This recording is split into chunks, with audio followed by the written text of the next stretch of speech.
नमस्कार दोस्तों, मैं लोकपाल फौजदार फिलहाल डीग जिले के गांव कोंडेर में मौजूद हूं। जैसा कि आप मेरे पीछे एक प्रतिमा देख पा रहे हैं, जहां स्थानीय निवासियों और इनके पूर्व परिजनों द्वारा आज माल्यार्पण एवं साफा बांधकर उनकी पुण्यतिथि मनाई है। कारे पहलवान जी की प्रतिमा है, जीवंत प्रतिमा मौजूद है और आज उनकी 34वीं पुण्यतिथि मनाई जा रही है। पहले मैं आपको संक्षिप्त में एक परिचय देता हूँ, कारे पहलवान कौन थे, क्योंकि काफ़ी लोगों में विचार चलता है कि आखिर भैया ये पहलवान कौन थे।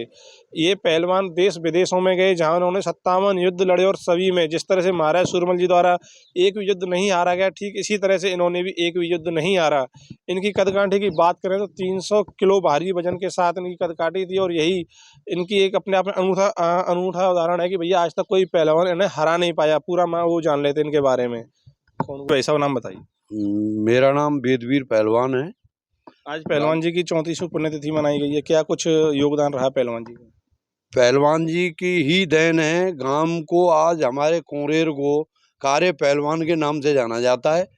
हमारे यहाँ के पहलवान जब बाहर जाते हैं और उनका नाम बोलता है तो पहलवानों में, हमारे में, बच्चों में इतना जोश आ जाता है कि एकदम लाइफ स्टाइल ही बदल जाती है उनकी लड़ने की। और हमारे यहाँ से उनके टाइम के उनके शिष्य रहे हैं, सिद्दी पहलवान जी हैं यहाँ। और ये उनके टाइम में जोर भी किए, इन्होंने कुश्ती भी देखी है उनकी। हमने तो उनके फोटो ही देखे हैं और बुढ़ापे में देखे हैं।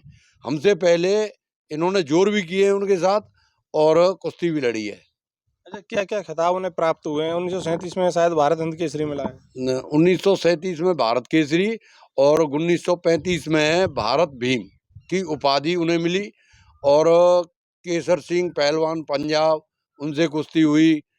और एक भोलू पहलवान थे जो गामा पहलवान के रिश्तेदार थे, उनसे कुश्ती हुई है अहमदाबाद में, उनको हराया है वहाँ। तो गामा पहलवान ने ये कही थी, जो विश्व विजेता थे, कि भाई इनका आगे का भविष्य बहुत स्वर्णिम भविष्य है। तो उसके बाद शिमला में कुश्ती हुई है पहलवान जी की। जो अंग्रेज अफसर आया हुआ था, ये यहाँ भरतपुर से बुलाए गए वहाँ। वहाँ जाके उन्होंने, पहलवान जी ने, हमारे पहलवान जी ने उनको हराया। और हरा के वहाँ अंग्रेज अफसर ने, जैसे ही पहलवान जी ने महाराजा विजेंद्र सिंह के पैर छुए तो अंग्रेज अफसर की नज़र टेढ़ी हुई एकदम।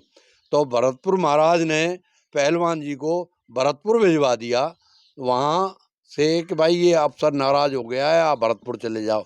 तो हमारे पहलवान जी स्वाभिमानी पहलवान थे, अपने महाराज के ही पैर छुए, उस अंग्रेज अफसर के पैर नहीं छुए।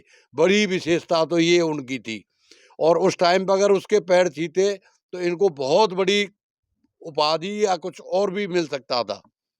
अच्छा, अभी जैसे जगह जगह देखिए, अगर बात करें थोड़ा हटके, महाराज सूरमल जी की प्रतिमा जगह जगह स्थापित की जा रही है।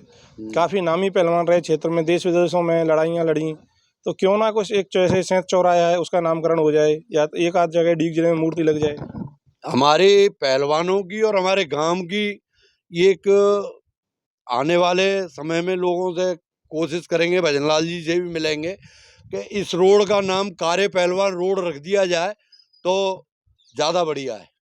सैंत से और पूंछरी तक कारे पहलवान रोड हो जाए इसका नाम। सैंत पे कारे पहलवान के नाम से वो लग जाए, गेट का नामकरण हो जाए।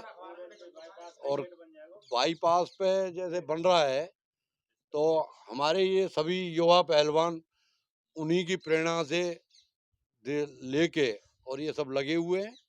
और हमारे जिले में भी फर्स्ट आए हैं, स्टेट में भी हैं, और इंडिया में भी मेडल है पहलवानों का, हमारे बच्चों का। जैसा कि अभी भाई साहब ने बताया कि अभी अखाड़ा संचालित है उस समय से, तो कौन किसकी देखरेख में हो रहा है, कैसे यहाँ तैयारियां कराई जा रही हैं? पहलवान जी हैं, वेदवीर पहलवान जी, ब्रज केसरी, भोला पहलवान, लोहागढ़ केसरी। इनकी देखरेख में यहाँ बच्चों को प्रैक्टिस कराई जाती है। दंगलों में भी अच्छा रिजल्ट दिया है। और पहलवान जी की नाम की वो ख्याति है, जो जब हम दंगल लड़ते थे कि हमने बोल दिया हम गाँव कोरेर से हैं, तो इतनी इज्जत और बहुत शानदार वो माहौल बनता था इनके नाम से। तो हम यही कह रहे हैं हमारे विधायक महोदय से, इनके नाम से सेंत पर गेट बनवाया जाए और इनके नाम से जो कुछ बगीची है इस पर थोड़ा टीन की व्यवस्था हो जाए। टीन की तो और गद्दा की। तो इससे ये है कि बच्चों को और जो चौमासे हैं उनमें दिक्कत आती है, पानी भर जाता है, बरसात में। तो उसमें बरसात में भी प्रैक्टिस कर लेंगे। सभी पहलवानों की मांग क्या है, क्योंकि काफ़ी आदर्श रहे हैं पहलवान जी, अगर बात करें तो जिस तरह से बताया काफ़ी स्वाभिमानी रहे थे, अपने स्वाभिमानी की खातिर किसी के सामने नहीं झुके। मांग तो अभी तो यही है, इसके ऊपर टीन सेट गिर जाए, जिससे बच्चों को जो चौमासे आते हैं उनमें प्रैक्टिस करने में दिक्कत नहीं एक रहे, गद्दा की व्यवस्था हो जाए। और चौमासों में गेट है, वहाँ उनके नाम से वो हो जाए गेट।